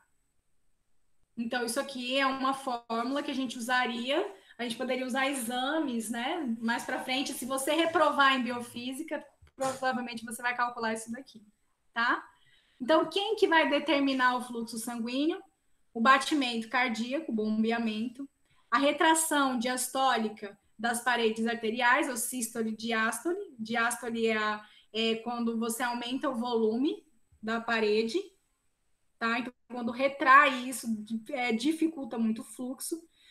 A compressão venosa pela musculatura esquelética, porque a compressão venosa pelaquela musculatura, a gente viu lá nos vasos venosos, o que vai acontecer? Vai aumentar a velocidade e a resistência do fluxo sanguíneo. A pressão torácica negativa na inspiração também vai influenciar no fluxo. Ela vai aumentar o fluxo, no caso do ar, aqui, tá? São estruturas que podem influenciar o fluxo sanguíneo. Cuidado, fluxo não é igual a velocidade. Fluxo é um volume por unidade de tempo. Velocidade é o deslocamento do sangue. Velocidade, deslocamento. Fluxo, o volume de sangue por unidade de tempo. Tá? Quanto mais os raios dos vasos são iguais, tá? Você tem a influência na velocidade e também tem influência no fluxo. Tá? Então, menor raio, maior é a velocidade. Maior raio, menor é a velocidade. Mas, professora, a senhora falou que lá nos capilares sanguíneos a velocidade é menor. ela é menor por causa da resistência que o sangue veio enfrentando no decorrer do circuito. Mas se por exemplo, dos capilares assim vamos supor que tem um sangue lá dentro da artéria. Vamos colocar na veia. A veia tem a musculatura esquelética. Quando a musculatura esquelética comprime, diminui o raio, ele vai aumentar a velocidade do sangue. Quando ele aumenta o raio, ele vai diminuir a velocidade do sangue. Então, eu estou falando do movimento nos vasos e não do movimento do sangue no circuito. Muito cuidado com isso, isso confunde. Quem entendeu o que eu falei agora?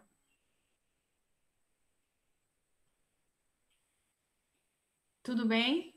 Ó, a artéria. Nas artérias, o transporte do sangue ele ocorre em alta pressão e alta velocidade. Nas veias, o transporte ele está com mais baixa pressão e menor a velocidade. Por quê? Porque as paredes, graças a Deus, isso aqui acontece, porque a parede, às vezes, ela é um pouco mais fina. Aqui dentro dos capilares, você vai ter uma redução da velocidade, uma redução da pressão. Tá? Agora, se dentro desses vasos, por causa que isso acontece, por causa da resistência que o fluido vai sofrendo no circuito. Agora, presta atenção nisso. Se lá dentro dos vasos, no caso do capilar, a musculatura esquelética comprimir ele, o sangue que está aqui dentro vai aumentar a velocidade. Certo? Se não mexer, igual você faz com a mangueira, né? Se você soltar a mangueira, o fluxo tá ali. Mas se você aperta para fazer aquele chuveirinho, você aumenta a velocidade da água saindo pela mangueira. É mais ou menos assim que acontece, tá? Então, quem mantém a velocidade e o fluxo são as forças dissipativas. O que é uma força dissipativa? É a força de resistência. Por que ela é dissipativa? A gente viu isso em termodinâmica. Porque quando o sangue colide na parede do vaso, sofre atrito, resistência, isso faz com que libera calor. Então, por isso que é chamado de força dissipativa. Então, se eu perguntar na prova, o que são essas forças dissipativas que mantêm a velocidade dos fluxos? A força de resistência, o atrito que o sangue exerce sobre a parede dos vasos. Tudo bem? Tudo bem? Tudo. Esse aí tá animado. Tudo. Já nem sei. Eu já nem sei. O que você não sabe? Se tá tudo bem. Mas você entendeu? Sim. Menino, tu tá desesperado. Calma, você vai sobreviver. Então tá, isso aqui é só uma tabelinha para mostrar para vocês a questão do diâmetro da aorta, dos capilares e da veia da cava, né? Olha só, olha a aorta. Artéria aorta. 2 centímetros. A cava, 2,4. Olha o tamanho do capilar, 8 micrômetros. Você tem uma aorta, uma cava e você tem 2 bilhões de capilares. Tá bem? Por quê? Porque os capilares eles vão entrar em vários tipos de órgãos e sistemas lá do teu corpo. Aqui. E olha a velocidade. A velocidade de quem? Do sangue. A velocidade do sangue na aorta. Olha a velocidade do sangue na cava e olha a velocidade dos capilares. Vai diminuindo a velocidade de acordo com o... Agora, por que aqui, ó? A cava tem 2,4 centímetros e a aorta tem 2 centímetros. Por que a velocidade na aorta é maior da cava? Nossa, vou pôr essa tabela na prova. E vou fazer essa pergunta. Por que ó, a cava ela é maior O diâmetro dela é maior do que a aorta, porém, a velocidade da aorta é maior do que a da cava. Quem responder essa entra com meio 0,5 na prova. Dou-lhe uma. Por causa da pressão. Qual foi a pergunta? Muito bem, quem respondeu? Renê! Muito bem, Renê. A aorta está na zona de maior pressão, maior o fluxo, ó. Tá vendo que o fluxo é maior do que na cava? Se o fluxo é maior, significa que a pressão é maior. Entendeu? Quem entendeu? Quem tá boiando? Quem tá boiando? Quem? Alô? Alô, alô, alô? Entenderam? Vocês estão aí? Vocês estão aí? Tá. Então, ó, variações diárias são acompanhadas de variações de velocidade. Tá? Certo? E aqui ele mostra que o fluxo sanguíneo é cerca de 85 a 90 ml por segundo. Tá? Dentro dos vasos, no caso daqui, né? Não do coração. Tudo bem? Então, aqui, olha só o fluxo dele, né? Dentro da aorta, o fluxo dentro dos capilares e o fluxo dentro da cava. Certo? Tá? Então, bora. A energia mecânica dos fluidos, eu já falei que a energia potencial é a pressão, o movimento, que é a velocidade, é a energia cinética.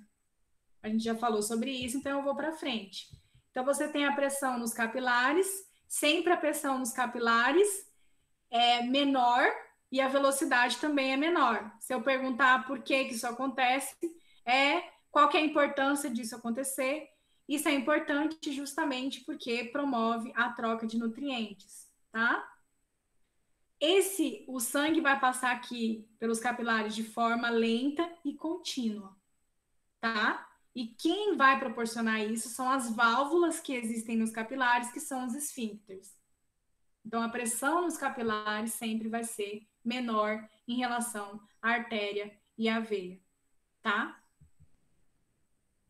Existem dois tipos de...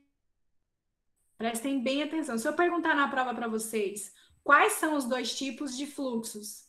Laminar e turbilionar. Aí eu vou perguntar, justifique. Por que laminar? Por que turbilionar? Então, prestem bem atenção nessa explicação. Olha só, nós temos aqui o circuito, ou recipiente, o vaso. Nós temos aqui o sangue circulando. O sangue circula de forma laminar, ou seja, de lâminas. Como essas lâminas, essas camadas são criadas? Por causa da força de resistência entre o vaso e o início das células e plasma das substâncias sanguíneas das laterais. Como eles sofrem influência da força de resistência, você diminui a velocidade aqui. E como aqui eles estão sofrendo menos resistência, quanto mais para o meio vai chegando, então a velocidade se torna maior. Isso cria lâminas na circulação, no fluxo do sangue. Então é chamado de fluxo laminar. Normalmente, o seu fluxo é laminar. Isso aqui faz com que o seu sangue circule dentro dos vasos de forma silenciosa. E o turbilionar? O turbilionar, o que acontece? Existe uma ação, uma compressão nesses vasos que faz com que o fluxo fique bagunçado e aí as células começam a misturar igual um liquidificador e começa a colidir na parede dos vasos. E isso a gente escuta um ruído, um chiado, um barulho do fluxo de sangue da gente. Olha só, quando você vai medir a sua pressão, o que o médico faz? Ele coloca um trem no seu braço e comprime, não é? que aperta. Quando ele aperta, ele pega o seu fluxo laminar e transforma no turbilionar. E aí, ele pega e coloca o auscultor, aquele trem que ele coloca no ouvido, e ausculta o barulho. E é através desse barulho, ou seja, das colisões das moléculas de célula nas paredes do vaso, é que ele consegue medir lá o que ele está precisando medir. Se o barulho, se a forma for diferente, é uma patologia. Se não for, é outra patologia. Aí ele mede também junto aqui a sua pressão. Então, o fluxo turbilionar, ele é ocasionado por alguma coisa. No caso aqui, ele aperta, né? Bagunçando o nosso fluxo sanguíneo. E aí você escuta o ruído, ele escuta o ruído do sangue batendo na parede dos vasos. Tem uma normalidade nisso. Entenderam qual é a diferença entre o laminar e o turbilionar? O laminar, ele é o sangue fluindo em camadas, em forma de lâminas, e isso acontece por causa da resistência que as extremidades do fluido exercem sobre a parede dos vasos, criando essas lâminas. E ele é silencioso. O turbilionar é quando alguma coisa acontece que comprime os seus vasos, fazendo com que essas lâminas sejam rompidas e as células ou o plasma começa a bater na parede com ruído. Quando a pessoa sofre um acidente de carro, se alguém ao escutar, ele vai escutar os ruídos do sangue, ou seja, as células batendo na parede do vaso. Entenderam? Travei. Sim, Não é interessante isso? sim. Bem legal, né? Então, experimento, isso aqui é só um experimento, ó. Se você pegar o soro parado, ele começa a cair em gotinhas, o fluxo dele, ele vai cair de forma laminar. Aí ele exerce aqui, né? As lâminas vão exercendo, vão apresentando velocidades diferentes por causa do atrito que elas exercem. Agora, se você pegar e bagunçar aqui e abrir, ele vai ser um fluxo mais turbulento, né? Mais turbilionar, tá? A resistência ao fluxo. Quem que influencia a resistência do fluxo no sistema? O fluxo é dado pela razão entre a diferença de pressão e a resistência. Então, o fluxo do sangue é influenciado pela pressão e pela resistência.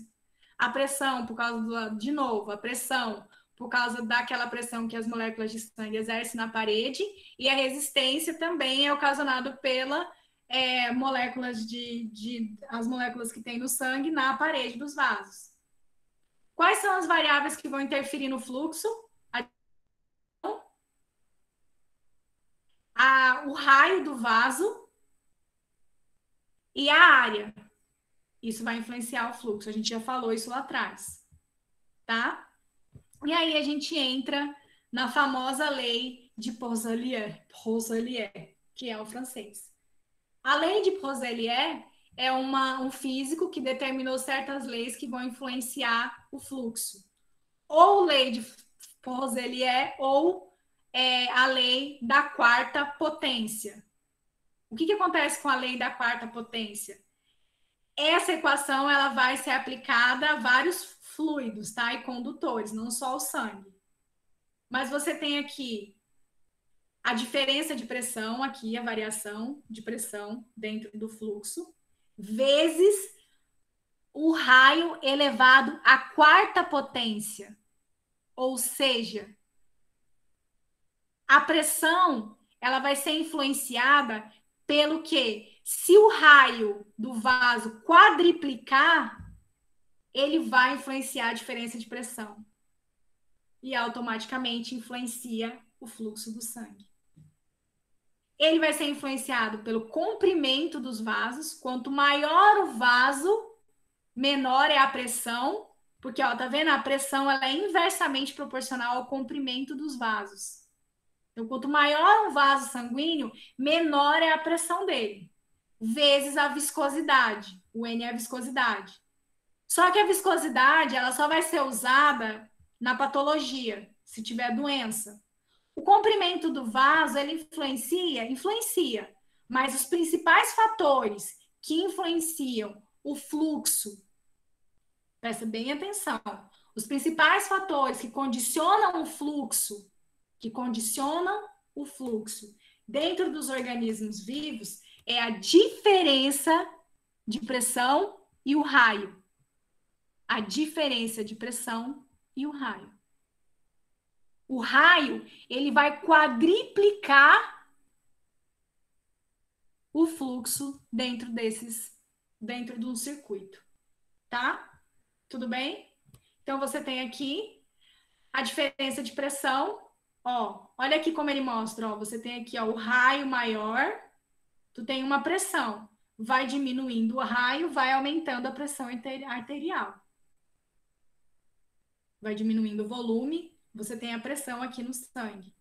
Ou então, no caso do fluxo, né, a gente tá falando de fluxo, então você tem uma diminuição da pressão aqui em locais que tem um raio menor. Só que se você tem uma diminuição no raio, na hora que, por exemplo, vamos lá, a artéria está circulando sangue, o fluxo sanguíneo. Aí a musculatura aperta a artéria, ela vai aumentar a pressão, ela vai diminuir o volume dela, então vai aumentar a pressão sobre o fluxo aqui. Certo? Então, a variação de pressão, ela é diretamente proporcional, ela é multiplicada pelo raio, ou seja, pelo volume, tá? Eu não vou entrar muito em viscosidade, porque ela está associada mais à patologia. E você tem aqui o raio. Quanto maior o raio, diminui o fluxo, diminui o raio, aumenta o fluxo, tá? Tudo bem? A resistência, já expliquei, ela é um impedimento ao fluxo sanguíneo em um vaso. Por que ela é impedimento? Porque você tem a colisão das células nas paredes. Impede por quê? Porque as células vão encontrar uma resistência na circulação do sangue. Então, olha só, aqui ele está mostrando, isso aqui é só uma curiosidade para vocês verem como que as diversas estruturas do nosso circuito contribuem para a resistência da circulação, do fluxo sanguíneo. Ó. A aorta, ela só contribui 4% com a resistência total do fluxo. Ou seja, ela não oferece muita resistência no sangue. As grandes artérias, também, ela só tem 5%, é baixo. Agora, olha as arteríolas. Olha os capilares. Tanto as arteríolas como os capilares têm os esfíncteres. Então, nessas áreas, você vai ter uma alta resistência do fluxo. Diminuição do fluxo. Justamente porque para dar tempo dessa troca de nutriente. Então, ó, olha os microvasos, 70% da resistência total de escoamento. E você tem o sistema venoso, que é apenas 7%. Então, isso aqui só está mostrando em cada região do nosso circuito a questão das resistências, tá?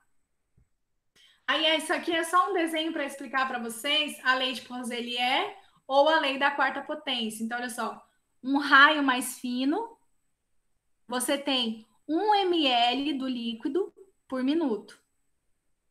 E olha só como ele vai aumentando. Aumenta o raio, aumenta o fluxo. No fluxo não é o volume por unidade de tempo? Então, aumenta o raio, aumenta o fluxo. Cuidado, cuidado. Fluxo não é velocidade. Cuidado, o fluxo não tem nada a ver com velocidade. O aumento do fluxo está associado ao aumento do volume por unidade do tempo. Então, quando você aumenta o raio, você quadriplica o aumento do volume. Tá? Certo? Certo? E nas pressões sistólicas, que é o batimento cardíaco, você tem esse aumento e essa diminuição do fluxo. Certo? Tudo bem até aqui? Tudo bem? Pessoal? Sim, professor. Agora eu quero que vocês apliquem tudo isso que foi falado nessa aqui, na dinâmica do fluido renal. Bem aqui é onde ocorre a questão do fluxo. igual vocês fizeram na última aula com a ventilação pulmonar. Vocês vão aplicar toda essa teoria do fluxo. A gente falou sobre sistema circulatório. Agora a gente vai entrar aqui na questão da biofísica, que o que acontece nas trocas de nutrientes, para vocês entenderem a questão dos fluxos, das arteríolas e dos vasos. E aí eu começo a aula da semana que vem explicando isso daqui. Aula que vem não é prova, não? Foi mal. Vou deixar isso aqui então para a próxima aula. Soro, meu coração acelerou aqui, tá? Meu Deus, prova e trabalho. Não, esse trabalho aqui a gente vai explicar como que fala? Daqui 2 semanas. Então, vocês vão entregar isso aqui, eu vou colocar lá na plataforma, mas no dia 16, tá? Tudo bem? Tá bom, acalmou agora. Oh, meu Deus. Eu acho que você acabou de sofrer uma alteração do fluxo. Provavelmente, professor, ó. Pegou o pulo da cadeira, professora. Oh, meu Deus do céu. Eu queria estar ao vivo para ver esse pulo da cadeira. Gente, é muito interessante. A biofísica, vocês vão ver isso mais aprofundado em fisiologia, mas vocês vão entender melhor por causa dos aspectos biofísicos que vocês estão vendo, tá? Então, assistam a colocar, tentem entender o que foi dito ou falado. Se tiverem qualquer dúvida, eu já vou colocar o assunto da prova hoje, tá? E aí, qualquer dúvida, vocês podem entrar em contato comigo, que aí a gente tenta melhorar a compreensão de vocês. Se vocês quiserem, antes da prova, hoje é quarta, uma terça-feira, eu posso marcar, vocês podem marcar marquem a monitoria antes da prova, mas se vocês quiserem, junto com a monitoria, marcar comigo na terça-feira para a gente poder fazer uma revisão, eu posso fazer com vocês, se vocês quiserem. Professora, a gente tem aula de manhã e à tarde, só daria se fosse à noite. Na terça-feira? Sim, mas a gente tem terça-feira aula só até às 3h30. Então a gente podia marcar às 4 horas, se vocês se interessarem, das 4 às 5, para tirar as dúvidas e fazer uma revisão mais ou menos. Mas a revisão não é eu falando, blá, blá, blá, não. Vocês têm que trazer as questões que têm dúvidas. E aí a gente Por faz. mim, Aí na quarta-feira vocês já vêm mais bem estruturados. Ou então é melhor a colinha de vocês, porque é claro que vocês vão fazer a prova. Por isso que eu falo, né? Quem desistiu, perdeu. Porque quem faz as minhas provas ao vivo são questões estrambólicas. Aqui eu não vou poder fazer questões estrambólicas, vou ter que ser mais direta. E vocês vão ter um tempo para responder cada questão. Só que se vocês tiverem a colinha de vocês bem estruturada, vocês, dentro daquele tempo você consegue responder, entendeu? Não tem como eu evitar a colinha, né? Que eu vou fazer o quê? Eu tô aqui. Aqui tem a câmera agora. Não tem como. Então, façam uma cola estruturada para vocês não perderem tempo, porque você vai ter tempo para responder aquela questão e depois você não vai poder voltar para aquela questão. Tá? Bom dia, fiquem com Deus. Qualquer dúvida, assistam a aula de novo. Vocês querem perguntar alguma coisa? se a senhora quiser fazer a aula das 4 até a meia-noite, pode ser também, professora. Tu fala o quê? Para tirar a dúvida? É só para tirar uma duvidazinha básica. Só uma duvidazinha básica. Tá. Aí vocês assistam a aula no começo, que tem sobre a ventilação, e aí vocês arrumam o trabalho de vocês, e aí eu espero vocês entregarem até meia-noite de hoje, tá? Então, tô indo nessa, vou parar aqui a gravação. Desculpem hoje ter acontecido isso, acho que vocês viram a foto.